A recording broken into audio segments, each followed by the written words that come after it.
नमस्कार। मैं सुनील कुमार आपका स्वागत करता हूं आपके अपने चैनल क्या ऐसा होता है में।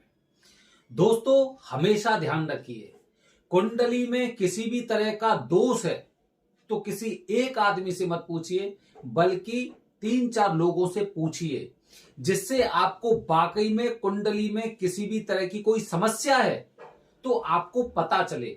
एक इंसान झूठ बोल सकता है, 2 इंसान झूठ बोल सकते हैं, अगर 4 में से 3 लोग आपको बता रहे हैं कि आपकी कुंडली में इस तरह के दोष हैं, तो निश्चित रूप से आपको उनकी पूजा करनी चाहिए।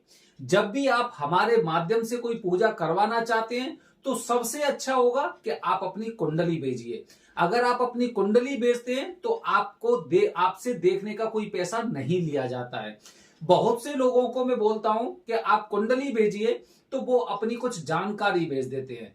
हम उन्हें बताते हैं कि अगर आपके पास कुंडली नहीं है और आप अगर कुंडली अपनी बनवाना चाहते हैं या फिर कुंडली को बनवाकर आप उसके बारे में कुछ जानना चाहते हैं, तो हमारे गुरुजी ने बोला है कि आप 251 रुपए लीजिए।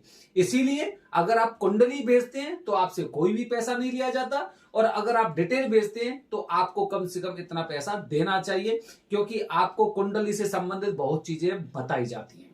अच्छा, तो दोस्तों, अब कुंडली के माध्यम से मुझे पता चला कि मेरी कुंडली में इस तरह के दोष हैं, लेकिन मुझे जाना है उज्जैन, और उज्जैन में ही मुझे ये पूजा करवानी, इन दोषों का निवारण करवाना है। तो आज मैं अपनी वीडियो के माध्यम से आपको बता रहा हूं उज्जैन में कौन सी पूजा आपको कहां करनी चाहिए। उज्जैन में अगर आप किसी भी तरह के कुंडली दोष निवारण के लिए उज्जैन आ रहे हैं, तो पहले से ध्यान रखना चाहिए कि आपकी कौन सी पूजा कहां होगी और कहां आपको करनी चाहिए। किसी भी लोभ लालच में आप ना फंसे और किसी के बहकावे में ना फंसे। मेरी बात पर भी विश्वास ना करें। आप जब उज्जैन जाएंगे, उज्जैन जाके जब आप देखेंगे तो उन सब चीजों पर भी विश्वास करें, जिससे कि आपको पता चले कि वाकई में उस पूजा का सर्वश्रेष्ठ स्थान कौन सा है। ठीक है। अच्छा, सबसे पहले दोस्तों, काल सर्प दोष। महाकाल मंदिर में होने वाली पूजाओं के बारे में फिलहाल मैं बता रहा हूं, महाकाल मंदिर में। उसके पश्चात बताऊंगा कि उज्जैन में बाकी पूजा, उज्जैन में कौन कौन सी पूजा कहां कहां होती है। ठीक है। तो दोस्तों, महाकाल मंदिर भगवान शिव जी का ज्योतिर्लिंग, महाकाल ज्योतिर्लिंग 12 ज्योतिर्लिंगों में से एक है, और ऐसा माना जाता है शास्त्रों के अनुसार कि भगवान शिव के जितने नजदीक पूजा कराई जाती है, उस पूजा के लोगों को सर्वश्रेष्ठ फल प्राप्त हुए हैं और मिलते भी हैं, क्योंकि पृथ्वी लोक में महाकाल की पूजा बताई गई है। जब भी आप महाकाल के ठीक सामने बैठकर कोई भी पूजा करते हैं, तो आप ये मान के चलिए कि महाराज आपके सामने सिंहासन पर बैठे हुए हैं और आप प्रजा की तरह उनसे अपने दुखों को बयान कर रहे हैं। इसीलिए जब भी 1.25 लाख महामृत्युंजय मंत्र की बात होती है, तो हमेशा हमेशा भगवान शिव जी सामने और आप इधर बैठकर सामने एकदम देखते हुए उनसे विनती करते हुए, और इस तरह से आप 1.25 लाख महामृत्युंजय मंत्र का जाप करवाते हैं। ऐसी हम व्यवस्था करवाते हैं। बिल्कुल गर्भगृह में आपको महाकाल दिखाई देंगे, उनसे आप करीब 4 घंटे तक 1.25 लाख महामृत्युंजय मंत्र का जाप चलता है। अगर सरकारी वेबसाइट पे देखेंगे महाकाल की पे, तो आप देखेंगे यहां पर 15,000 की रसीद का अमाउंट भी होता है। 15,000 में मतलब आपको परमिशन मिलती है करीब 4 घंटे की। 4 घंटे में आपको 1.25 लाख महामृत्युंजय का जाप पूरा करवाना होता है। इसीलिए इस जाप में करीब 45 से 50 ब्राह्मण की आवश्यकता होती है।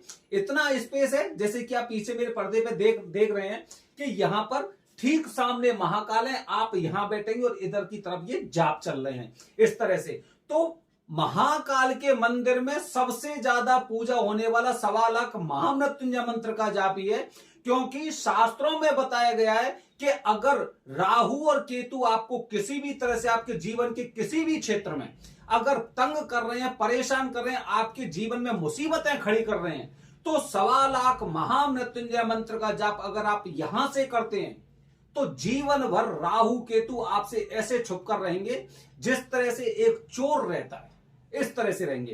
तो 1.25 लाख महामृत्युंजय मंत्र अधिकांशतः यहां पर जितने लोग आते हैं, काल सर्प दोष की पूजा के साथ 1.25 लाख महामृत्युंजय मंत्र का जाप अवश्य करते हैं।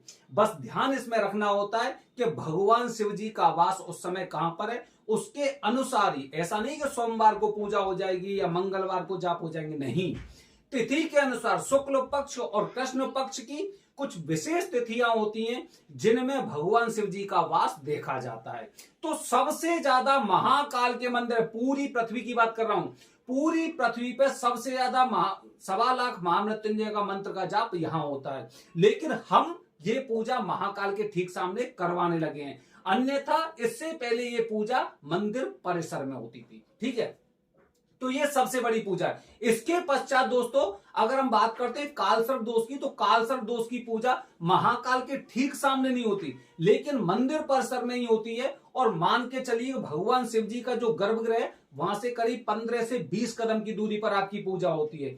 इसी तरह से अगर आप लघु रुद्राभिषेक करवाना चाहते हैं तो लघु रुद्राभिषेक भी आपका भगवान शिव जी के ठीक सामने भी हो सकता है, अगर आपकी इच्छा होगी, जैसे 11 ब्राह्मण करते हैं। लघु रुद्राभिषेक के पश्चात महारुद्र का पाठ भी होता है, जिसमें करीब 66 ब्राह्मण उस पूजा को करते हैं। और अगर आपको अतिरुद्र करना होता है तो करीब 11 दिन तक ये पूजा होती है, जिसे 121 ब्राह्मण लगातार पूजा करते हैं।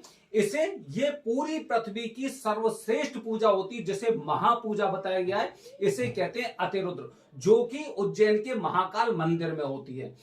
तो दोस्तों इस तरह से महाकाल के मंदिर में कालसर्प दोष पूजा, 1.25 लाख महामृत्युंजय मंत्र का जाप, लघु रुद्राभिषेक, महारुद्र, अतिरुद्र, या फिर हम चांडाल दोष की बात करते हैं, गुरु चांडाल दोष, या फिर ग्रहण दोष की बात करते हैं, सूर्य ग्रहण दोष, चंद्र ग्रहण दोष, दर्श शांति, सूर्य पितृ चंद्र पे सोम पितृ सूर्य जो दर्श शांति होती है, वो पूजा भी आपकी यहाँ पर हो सकती है। इस तरह से ये महाकाल में होती है। अच्छा, अब हम उज्जैन में मंदिर से बाहर निकलते हैं, तो ये यहाँ पे अगर आपसे कोई ये कहता है कि आपको 1.25 लाख महामृत्युंजय मंत्र की जाप हम उस घाट पे करवा देते हैं, हम कालसर्प दोष की पूजा उस घाट पर करवा देते हैं, हम सिद्धवट में करवा देते हैं, हम नरसिंह घाट पर करवा देते हैं, हम यहाँ पे करवाते हैं, चक्करों में मत फंसिए, चक्करों में मत फंसिए।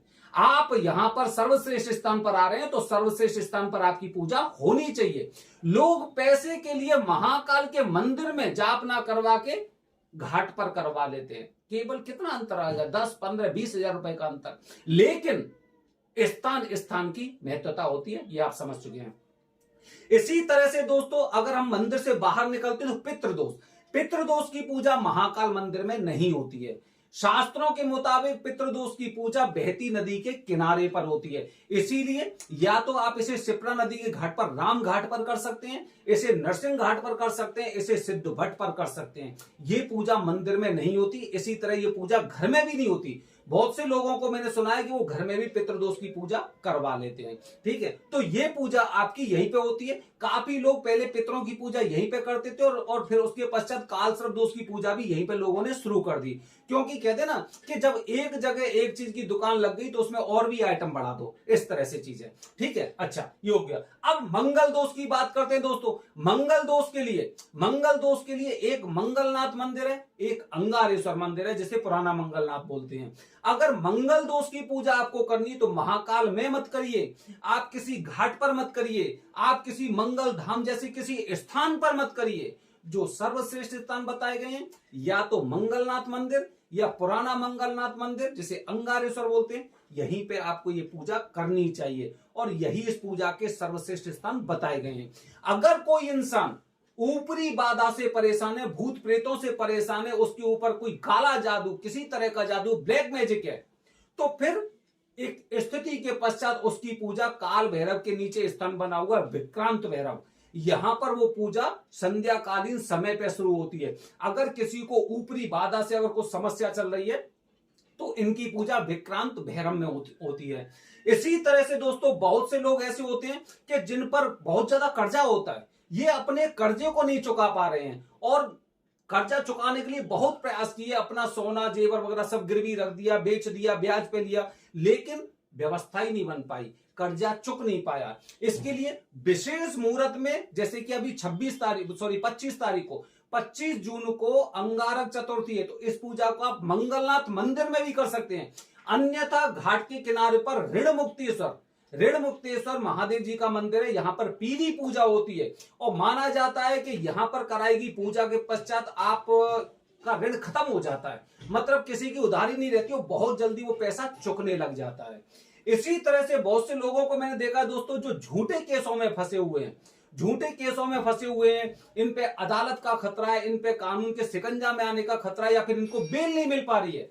तो दोस्तों उज्जैन में एक मंदिर है जैसे 11 मुखी हनुमान जी का मंदिर बोलते हैं। 11 मुखी हनुमान जी के मंदिर में किसी तरह से कुछ चालीसा का पाठ होता है, या हनुमान जी की जिस तरह से पूजा अर्चना, वो एक अलग विधि होती है, जैसे 11 या 21 ब्राह्मण करते हैं। तो जब यहां पर पूजा कराई जाती है तो आपको इन सब समस्याओं से मुक्ति मिल जाती है। दोस्तों अवंतिका नगरी है, जीवन में कुंडली में किसी भी तरह के दोष है तो यहां पर कुछ ना कुछ ऐसे स्तंभ बने हुए हैं जहां से आपको शांति मिल जाती है, दोषों से मुक्ति मिल जाती है और आपके जीवन में मंगल ही मंगल होता है। दोस्तों वीडियो अगर आपको अच्छी लगी हो, आपको जानकारी अच्छी लगी हो, तो कमेंट बॉक्स में हर हर महादेव जरूर लिखिए। हर हर महादेव। हरिओम।